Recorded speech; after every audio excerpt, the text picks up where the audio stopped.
कहानी की शुरुआत होती है और हम एक जीप को जाते हुए देखते हैं जिसमें कुछ दोस्त हाइकिंग के लिए जा रहे होते हैं जिनका नाम क्रिस, डैनियल और एलिसा होता है। तभी हम देखते हैं कि डैनियल अपनी गाड़ी रोककर वॉशरूम करने के लिए जाने लगता है।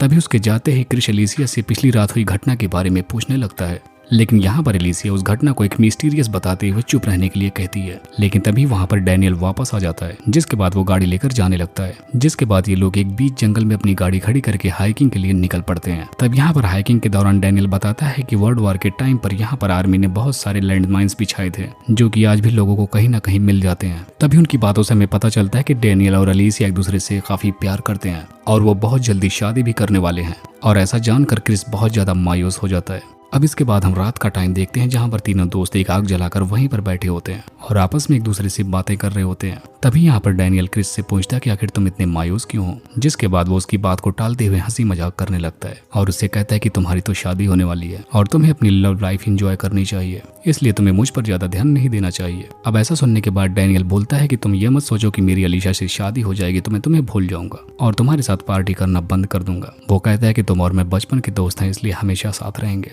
इसके बाद यहाँ पर ये तीनों बहुत खुश होते हैं। जिसके बाद ये यहाँ पर बहुत सारी ड्रिंक करते हैं और ड्रिंक करने के बाद ये सारे लोग अपने अपने कैंप में जाकर सो जाते हैं। अब अगली सुबह हम क्रिश को देखते हैं जो कि टेंट से बाहर आकर अपने शूज को पहन रहा होता है, लेकिन तभी उसकी नजर एक आदमी पर पड़ती है जो कि उनके सामानों के साथ छेड़छाड़ कर रहा होता है। तब वो उसके पास जाकर ही उसे मारने लगता है। तभी वो आदमी बताता है कि वो डैनियल का दोस्त है और डैनियल ने ही उसे यहाँ पर बुलाया है। लेकिन यहाँ पर क्रिश उसकी कोई बात नहीं मानता। लेकिन तभी वहाँ पर डैनियल भी आ जाता है और उसे बताता है कि ये मेरा ही दोस्त है और मैंने ही यहाँ पर इसे बुलाया है ताकि ये हमारी इस जगह की अच्छी अच्छी फोटोज को क्लिक कर सके। जिसके बाद यहाँ पर ये दोनों आपस में एक दूसरे को इंट्रोड्यूस करवाते हैं। जिसके बाद हम देखते हैं कि अब ये तीनों एक जगह पर खड़े हो जाते हैं और वो आदमी उनकी फोटोज को खींचना शुरू कर देता है। लेकिन तभी उस आदमी को क्रिश के पैर के नीचे कुछ नजर आता है। जिसके बाद वो आदमी क्रिश को हिलने से वहां से मना करता है और उसको बताता है कि उसके पैरों के नीचे एक लैंड माइन आ चुकी है। तब इस पर वो फोटोग्राफर कहता है कि हमें इसके लिए हेल्प बुलानी चाहिए, जिसके लिए 4 या 5 घंटे लग सकते हैं। और वो आदमी उसके बाद वहां से हेल्प लेने के लिए चला जाता है। अब ऐसा देखने के बाद एलिशा डैनियल को क्रिश से दूर रहने के लिए कहती है क्योंकि उसके पैरों के नीचे लैंड माइन थी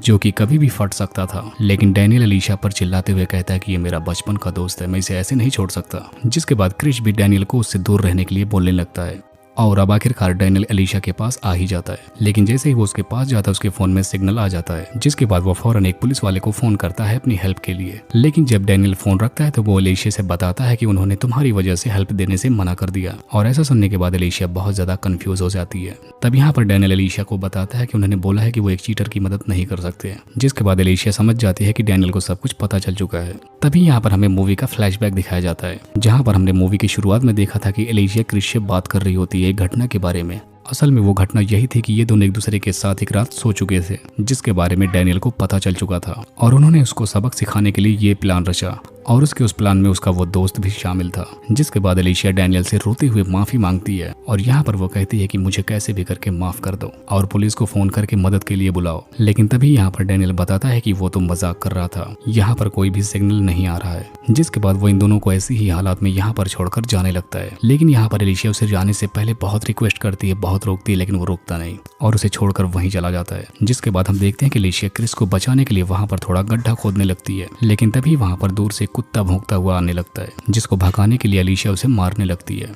लेकिन तभी उस कुत्ते का मालिक वहां पर आ जाता है और उसके ऊपर गन पॉइंट कर देता है क्योंकि उसने उसके कुत्ते को मार दिया था। जिसके बाद एलिशा उस आदमी से अपनी माफी मांगती है और उसे अपने दोस्त के बारे में बताती है और उससे हेल्प करने के लिए कहने लगती है। लेकिन ये आदमी इनकी हेल्प नहीं करता बल्कि उनका इस बात का फायदा उठाने लगता है। यहाँ पर वो कहता है कि अगर वो उसकी हेल्प करेगा तो बदले में उसे क्या मिलेगा। जिस पर एलिशा कहती है कि उसके बदले में वो अपना पूरा सामान उसे दे सकती है। जिसके बाद वो आदमी बहुत ही ज्यादा खुश होता है और उनका सामान चेक करने लगता है। तभी वहाँ पर उसे एलिशा की अंडरवियर मिलती है, जिसे देखने के बाद वो एलिशा के पास आता है और वो कहता है कि मुझे तुम्हारी पहनी हुई अंडरवियर चाहिए। जब एलिशा उसे देने से मना कर देती है तो वो उसके साथ जबरदस्ती करने लगता है। लेकिन तभी क्रिश अपनी जेब से $300 निकालता है और उसे देने लगता है। लेकिन यहाँ पर यह आदमी पैसों को लेने से इनकार कर देता है। वो कहता है कि मुझे एलिशा का अंडरवियर ही चाहिए। जिसके बाद एलिशा उसे अपनी अंडरवियर देने के लिए तैयार हो जाती है। जिसके बाद एलिशा टेंट के अंदर जाने लगती है ताकि वो निकाल सके। लेकिन तभी वो आदमी बोलता है कि तुम्हें अंदर जाने की कोई जरूरत नहीं, तुम यहीं मेरे सामने निकाल सकती हो। जिस पर एलिशा उसे साफ साफ मना कर कर देती है। लेकिन जब वो आदमी वहाँ से गुस्सा होकर जाने लगता है तब एलिशिया ऐसा करने के लिए मान जाती है और अपने अंडरवेयर वहीं पर उतार कर उसके सामने उसे दे देती है, जिसके बाद वो आदमी उनकी मदद करने के लिए तैयार हो जाता है और वहाँ पर एक बड़ा सा गड्ढा खोदने लगता है।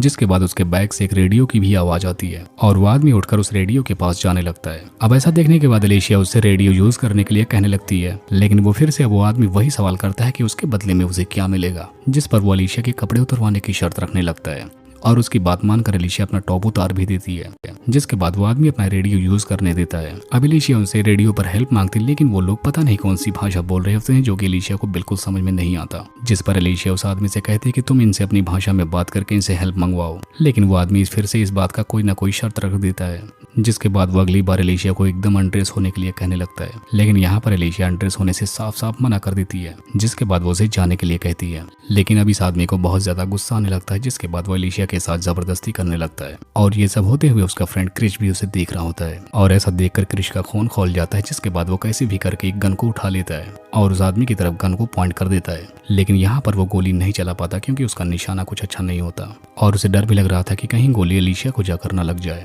लेकिन तभी उस आदमी का कुत्ता वहां पर आ जाता है और उसके ऊपर जाकर कूद जाता है, जिसकी वजह से क्रिश पीछे जाकर गिर जाता है और तभी उसके गन से गोली भी चल जाती है जो कि एलिशिया को जाकर लग जाती है, जिसकी वजह से उस आदमी को और भी तेज गुस्सा आ जाता है और वो एलिशिया की डेड बॉडी क्रिश के ऊपर फेंक देता है और क्रिश भी यहाँ पर बेहोश हुआ पड़ा होता है, क्योंकि क्रिश जब पीछे जाकर गिरा था तो उसके सर में चोट आ गई थी, जिसकी वजह से वो भी वहीं पर बेहोश हो जाता है। अब जब उसकी कुछ देर बाद आंखें खुलती हैं तब वो एलिशिया को देखता है कि उसकी तो मौत हो चुकी है और ऐसा देखने के बाद उसे बहुत बुरा लगता है और यहाँ पर उसे ये भी पता चलता है कि जिस लैंडमाइन से वो इतनी देर से परेशान था वो भी नकली ही थी और ये सब कुछ डैनियल का प्लान था, क्योंकि वो इन्हें सबक सिखाना चाहता था। जिसके बाद अब हमें कई महीनों बाद का सीन दिखाया जाता है, जहाँ पर हम क्रिश को देखते हैं जो कि एक लेडी से कह रहा था कि मैं एक टूरिस्ट हूँ और मैं अपना रास्ता भूल चुका हूँ, क्योंकि उसके पास मैप भी नहीं होता, जिस पर वो लेडी कहती है कि मैं तुम्हें एक मैप प्रिंट करके दे रही हूँ। जिसके बाद क्रिश उसके घर पर चला जाता है और वो लेडी उसे मैप प्रिंट करके देने लगती है, जिसके बाद क्रिश उनसे कुछ बातें करने लगता है और यहाँ पर ये लेडी उसे लंच ऑफर करने लगती है, जिसके बाद क्रिश उनके साथ लंच करने लगता है। लेकिन तभी उसके पीछे वही आदमी आ जाता है जिसने लुसिया का रेप किया था